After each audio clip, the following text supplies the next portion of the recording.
Bismillahirrahmanirrahim.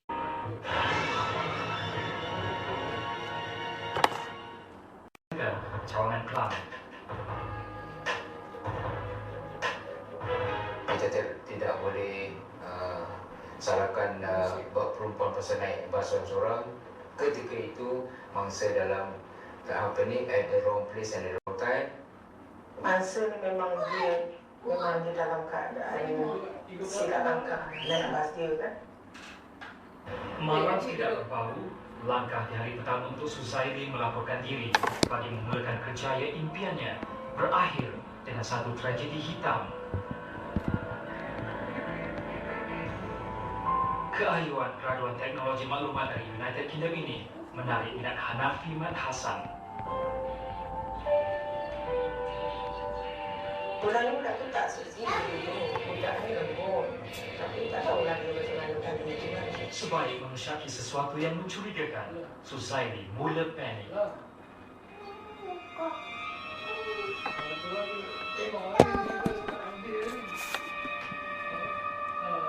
Dia nampak peluang, situ ni soal peluang, dia bukan soal siapa mangsa, dia tak peduli sama mangsa. Siapa pun ada di dalam bas ketika itu akan dijadikan mangsa. Kebahagiaan dan keceriaan Suzairi yang menjadi harapan keluarga disentap dengan rakus oleh perbuatan Hanafi yang kejam dan tidak berperi kemanusiaan. Saya ingat Hanafi adalah seorang yang mempunyai masalahnya sendiri. Dia tahu masalah yang dia sendiri tidak boleh selesaikan. Sebaik menurunkan penumpang warga negara Bangladesh di Bandar Kelang, Hanafi mula melencong dari laluan yang dijadwalkan. Hanafi juga sengaja tidak mengambil penumpang lain. Menurut pengakuan Hanafi kepada pegawai menyiasat, Suzairi dikatakan menjerit meminta pertolongan. Dia ada sejarah, kita tak pasti. Mungkin dia melalui tekanan tertentu yang menyebabkan dia melepaskan tekanan dia dengan cara begitu. Gadis malang itu juga mengetuk cermin bas dalam usahanya untuk mendapatkan bantuan. Namun Hanafi terlebih dahulu telah mengunci kesemua pintu dengan menggunakan suis automatik yang berada di bahagian depan panel pemandu.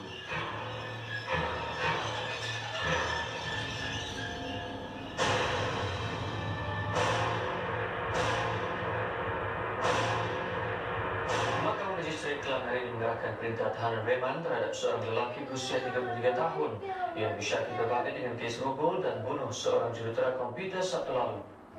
Difahamkan lelaki yang pernah berkahwin 4 kali ini telah menampar dan menumbuk mangsa semasa pergelutan berlaku. Saya berpendapat Hanafi adalah seorang yang aktif dalam soal-soal seks. Memang beliau ada kepelikan dalam aktiviti seks. Yang mana apa hari kejadian tu suami dia balik, macam mana karakter suami dia, apa barang dia bawa balik rumah, apa suami dia cakap. Suami ada beritahu dia kan, dia dah sama perempuan, lepas tu dia buang perempuan tu tepi jalan. Saya pun belajar psikologi, dalam jiwa dia bergelora untuk melakukan seks pada bila-bila masa. Inilah jiwa dia. Berdasarkan fail polis, Hanafi pernah terlibat dan dikendaki bagi kes rogol yang membabitkan bekas isterinya di Mentakab Pahang pada 1988.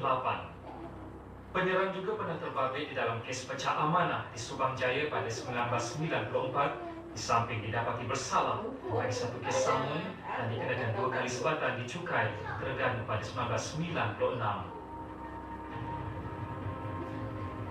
Selepas press conference kita dapat tahu dia ada menggunakan aksesoris tambahan pada kemaluannya lah kan. Maknanya dia ni memang sex maniac. Pada mula saya ingat dia tak ada niat untuk bunuh. Bila takut mangsa kenal dia, mangsa akan buat report, tu yang jadi dia terus timbul ketakutan. Dia dalam keadaan bersalah tu pun dia cekik mangsa tu. Hanafi sebenarnya menyatakan bahawa beliau tidak melakukan perkara ini. Kebanyakan daripada keterangan bukti adalah bertentangan dengan anak bangsa saya.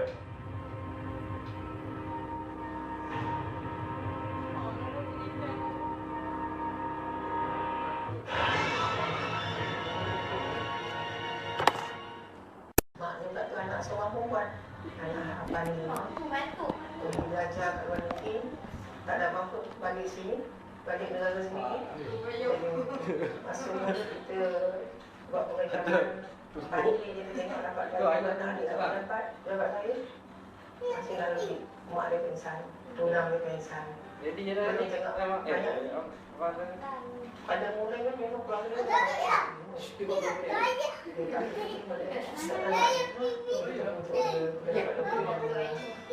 kembali sebagai suci dan anak beriman di dalam Tuhan. Dia perlu menjadi harapan mereka, terutama sekali ibu bapanya yang sanggup menjagakan rumah demi membiayai pelajaran di United Kingdom.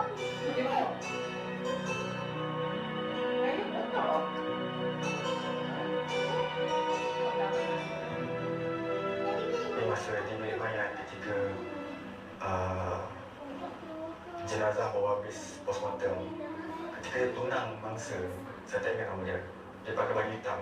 Pada ketika itu saya nak interview dia. Tapi saya tak tahu berapa nama dia dulu, tapi tak dapat interview sebab dia menangis.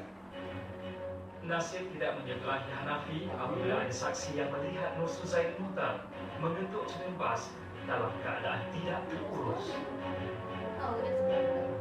Namun saksi tersebut gagal mengikuti kenderaan yang dipandu Hanafi kerana hanya terpaksakan.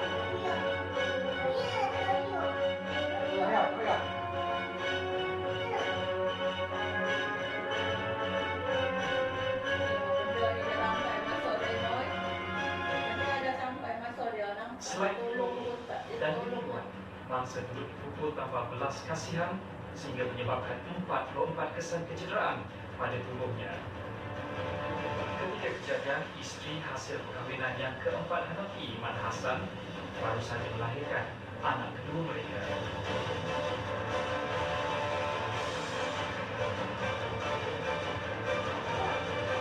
Karakter dia ada kalanya dia agresif, ada kalanya kejam. Banyak watak dia boleh buat dalam masa tahanan. Kita tahan dia 14 hari lah, sebab maksimum kan tahan 14 hari. Macam-macam karakter dia. Sukar untuk membayangkan kesengsaraan Nur Suzairi berhadapan dengan Hanafi yang bertindak di luar kawalan.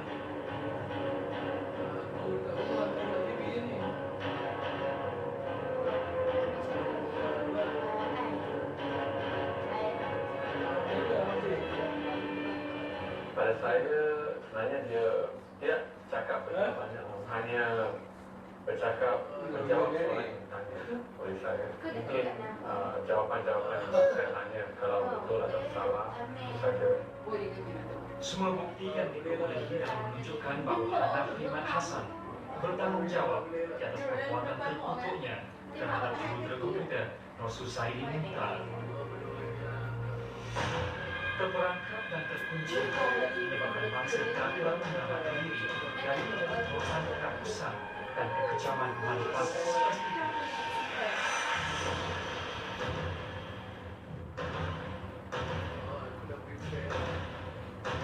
Di dekat awal lagi Hanafi sebenarnya menyatakan bahawa beliau tidak melakukan perkara ini dari masa yang awal lagi dia beritahu saya sebagai ahli hukum dia mengambil arahan ini. Bukti-bukti yang diperolehi tidak memihak kepada Hanafi Iman Hassan.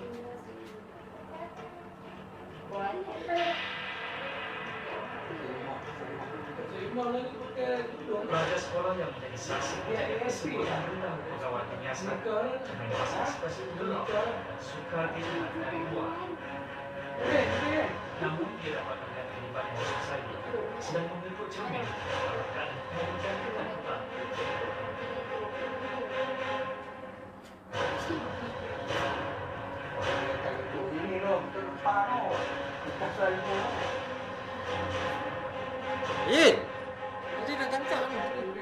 Bukti-bukti cukup untuk tuduh di mahkamah. Sebab apa?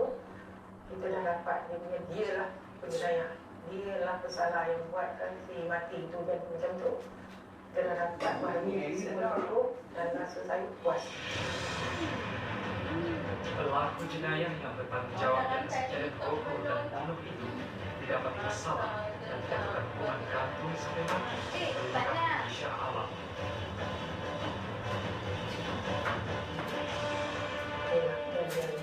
Kes yang saya siasat yang memang sana. Mengikut Seksyen 376 Kanun Keseksaan, Hanafi telah dijatuhkan hukuman penjara 20 tahun dan 12 bulan atas kesalahan merokok.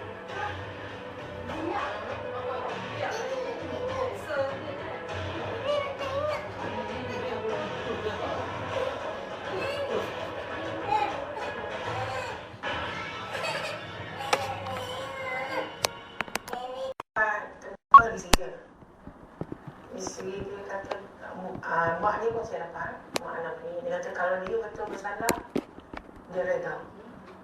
Dia reda dihukum. Sistem mahkamah kita benar-benar telah terdapat keterangan dan bukti yang jelas dalam kes ini, dan Hakim Mahkamah Tinggi juga Mahkamah Kemarayaman mensabit dan menghukum Hanafi dalam kes. Peristiwa hitam ini tidak akan mungkin dilupakan oleh seluruh keluarga mangsa walau sedetik pun. Turut merasai kehilangan dan pemergian gadis manis itu adalah tunangnya yang nyata masih belum dapat menerima kenyataan bakal istrinya sudah tiada.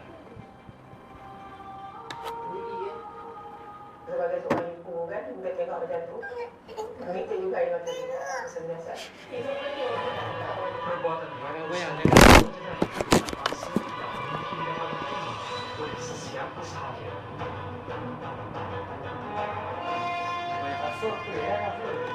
Jangan goyang, tengok saja.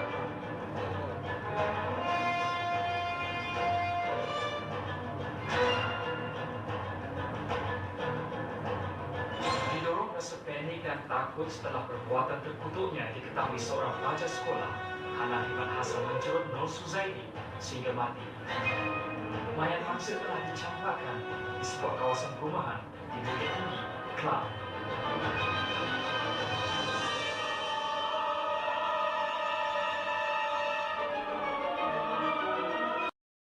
بسم الله الرحمن الرحيم الحمد لله رب العالمين الرحمن الرحيم مالك يوم الدين إياك نعبد وإياك نستعين اهدنا الصراط المستقيم صراط الذين أنعمت عليهم غير المغضوب عليهم ولا الضالين